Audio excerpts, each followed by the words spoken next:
This was surgical, it was precise, it was wonderful. It was one of the most impressive performances I've seen in a long time, especially given the circumstances. Chelsea absolutely dominated PSG. It wasn't even close, and this is on all fronts: technical, tactical, physical. Chelsea were absolutely wonderful, and I'm going to probably use this video to just wax lyrical about what we saw today, because wow, I don't think I can express just how impressed I was with this performance. The man of the match, Cole Palmer, look, he's received his fair share of criticism, especially online, or at least online. I think the ex-pros and the pundits tend to have a more measured opinion about Cole Palmer. But look, this season he's kind of been up and down, whereas obviously he had those ridiculous heights last season. And even in his up and downs this season, he's still been genuinely impressive in his general game. There's been situations where he's not been able to be utilised in sort of the best fashion. And he's also, throughout this tournament, kind of given up his best qualities to make the system work for the team, playing on that left-hand side. So to see him in full flow, in that inside right half space, with freedom, with space to attack, with Chelsea playing more direct in this game, it was wonderful. And we saw Cole Palmer at his best today. Man of the match in the Club World Cup final. He's a player for the big occasions. Let's never, ever make that a question. He's certainly somebody who can show up in those big games, and he looks like he belongs. He made things happen in his passing quality, in his carrying quality, in his intelligent movements to pull apart that fluid PSG side. And look, PSG, we have praised them on numerous occasions for their ability to be fluid, to rotate their midfield, to have their frontline players drop in, to have their backline press really intensely, but also to have those fullbacks push forward and be really impressive in contributing to the attack. And all of those things were nullified. It's crazy to me how many parts of the game Chelsea and Maresca's team were able to kind of think about and then nullify it and then utilize their own strengths. It was an absolute tactical masterclass. I don't think my amazement is coming across enough on screen, but we'll talk a little bit about how those things happened.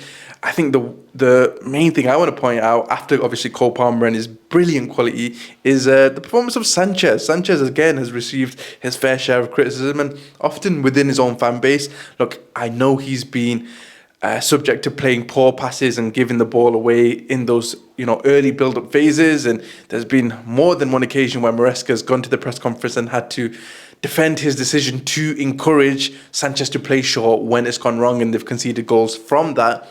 But this partly seemed anomalous, but it doesn't matter if it was anomalous. It doesn't matter why it happened. It did happen. Sanchez was absolutely wonderful in playing his passes today. And I think that was a large part of why Chelsea actually did end up winning. I think when you look at the system and the shape that Maresca opted for and the personnel he opted for, I mean, there's so many cool little tweaks and personnel changes he did do. So we'll get into that later on in the video. But the one I want to talk about is having Gusto on that right-hand side, pushing high up. And we know how good Nuno Mendes is. We know Nuno Mendes likes to push on and try and apply pressure like the PSG side do in general, with that incredible intensity and pressing quality from the front. But what was brilliant was in playing a little bit more narrow and keeping that defensive shape in the back line a little bit more narrow. Nuno Mendes was a bit deeper, and it was that wide positioning of Gusto that meant he was the free man. And it's a really hard pass over that much distance, but time and time again, Sanchez clipped that pass into Gusto, and it forced Mendes to come out. And in those 1v1 situations, Gusto was massively impressive. He often got the better of Nuno Mendes, who obviously is an attack-first player, but he's been brilliant at defending top wingers throughout the season. So it was really eye-opening and really incredible from Gusto to be able to get the better of him 1v1. And it wasn't only in situations where the ball landed at his feet and he drew Mendes out where he got the better of him. It was also sort of running in behind Mendes, because that PSG backline was a little bit higher up, that Sanchez was able to play these wicked passes in behind that then allowed Gusto to make that run in behind Mendes and pick up so much territory that then was backed up by the likes of Cole Palmer, who was slightly inside of him rather than being forced to play on the touchline, and then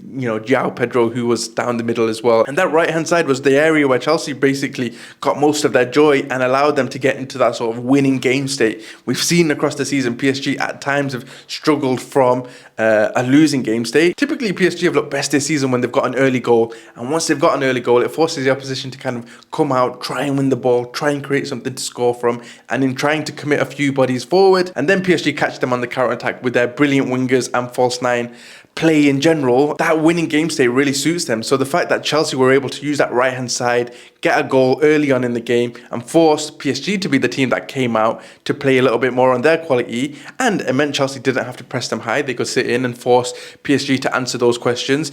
It really suited Chelsea throughout the rest of the game.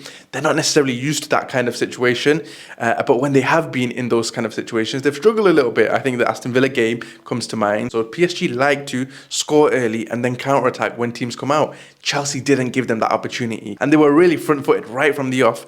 In those first few moments, it was brilliant to see because Chelsea were really intense. Their pressure, I thought they were going to sit in a little bit, but instead they pushed really high. It was this 4-4-2 press.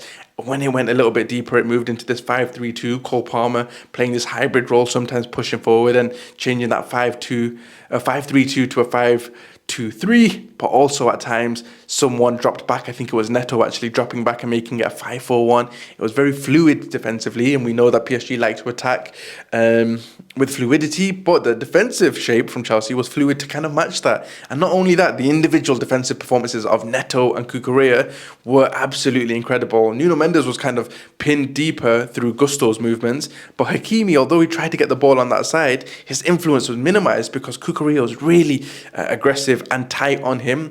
And then Neto, with that brilliant ability to kind of contribute defensively, he's not a selfish winger in the sense that he's willing to commit a game going against his natural play style to help out his teammate for the greater good of the team. And he was excellent in making sure Hakimi was kept quiet.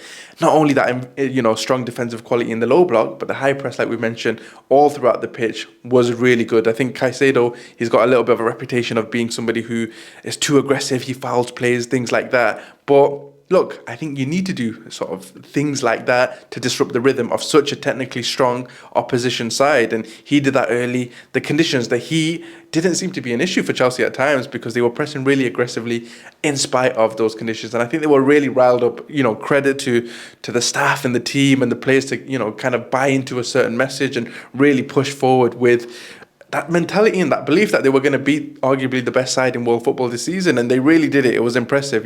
We've touched upon Cole Palmer's quality, Gusto and Sanchez's ability to unlock that PSG side on that right-hand side, that incredible defensive quality on the left-hand side with Neto and Cucurella. But one thing I want to touch upon in a big way is Joao Pedro. I mean, look, Chelsea have cycled through a few number 9s. I'm a big fan of Nico Jackson, as I've mentioned before. But look, when you're seeing performances like this from Pedro, you have to hold your hands up and say, this player looks like the number 9 for Chelsea. In my opinion, he's always been a top-level player who can kind of be plugged in and played across those front 3 positions. He can drop deep. He can kind of do all of the functions you want from your attacker. But I didn't realise he had such a good instinctive finish on him. I don't know if that's something that he feels he's better at now that he's empowered and he's the sole number 9 for a team like Chelsea. But the dink today, the long shots earlier on in the tournament, the incredible instinctive finishes that make him kind of come across as that really ruthless number 9 that Chelsea have probably missed for a couple of seasons. And not only that, but he has that ruthlessness in his clinical finishing, but he also has that brilliant ability to drop deep, link play, and he's also sort of running the channels in transition situations, moving out wide, freeing up space for the likes of Cole Palmer to attack in, and then again making these darting diagonal runs in behind. He's got a really brilliant chemistry and a really smart intelligence for his timing and movement on runs, especially in transition situations. And whether he's pushing the back line or he's dropping deep to facilitate play for others, he looks to be a remarkable signing. I'm really impressed. And look, that fee looks like a bargain given that sort of 50 to 60 million seems to be the standard for general Premier League players and good Premier League players across the leagues. You got the likes of Madueke, Alanga. They're both brilliant players, but that's kind of the fee. That's kind of the range that you're expecting. And if you're getting a number 9 who can link play, create, facilitate, interesting tactical tweaks and score himself, look, that's a bargain in my opinion, even if it is a steep fee. So we'll see how that progresses throughout the rest of the season, but he was absolutely impressive as well. And look, props to Maresca. He profiled his players correctly, changed players, and he kind of defended that. Oh, wait, scrap that. I've not spoken about one incredible player, one of my favourite players in world football, Reece James. Let me talk about Reece James before I talk about Maresca and wrap this video up. But Reece James, my word, look, for the longest time, I've said this is a footballer that is way too good to be a right back. And look, no disrespect to fullbacks, but he's got such a global influence on the game. He's incredibly strong. He can contribute to attack. He's got a brilliant pass on him. He's got a brilliant shot on him. He can do everything in football. A player I liken him to is perhaps Gareth Bale. Now, they're not similar in how they play the game, but as fullbacks, they're players who, irrespective of being, labelled a fullback, have every single quality. You can ask them to shoot, you can ask them to pass, you can ask them to run, you can ask them to defend, you can ask them to any part of the game, physical, technical, any single aspect you want in a football player. You know that age-old question, if you had 11 of one kind of player to win a game or win a league with, who would you pick? I think Reece James is that player in world football. To slot in central midfield against that level of quality in PSG and to show them who's boss, to really control the game, not only on the ball, but also physically and positioning wise, he was absolutely remarkable. I think I've just said, everyone on Chelsea's side has been absolutely remarkable or absolutely incredible, but it's true. Look, this performance was wonderful. Maresca deserves all his props for it. He didn't go too pragmatic or too safe. He didn't sit in and kind of play cowardly, because you could have done that knowing how good PSG are and also following the blueprint of perhaps an Aston Villa, for example, who did get some joy against them. But he kind of came up with something new whilst taking bits of all of the teams that had some success against this PSG side, and then with the quality of their players who, in my opinion, still suit that transition style of play. Look, he lent into that a little bit and had Cole Palmer attacking. He had Neto kind of doing that defensive shift, but also pushing up when he needed to. He had Joao Pedro doing that sort of roaming role. He had Gusto kind of being that smart, very smart tactical tweak, and he targeted certain players, Bernal in particular of PSG as the weak link, and it was a brilliant performance. I hope my thoughts in this video made sense, because I feel like I've experienced that final again, just recalling my favourite moments and my favourite performances throughout that game on this video today. Let me know what you thought of the performance. I think Chelsea are one to watch out for this season, especially because it looks like their transfer business might not be done yet.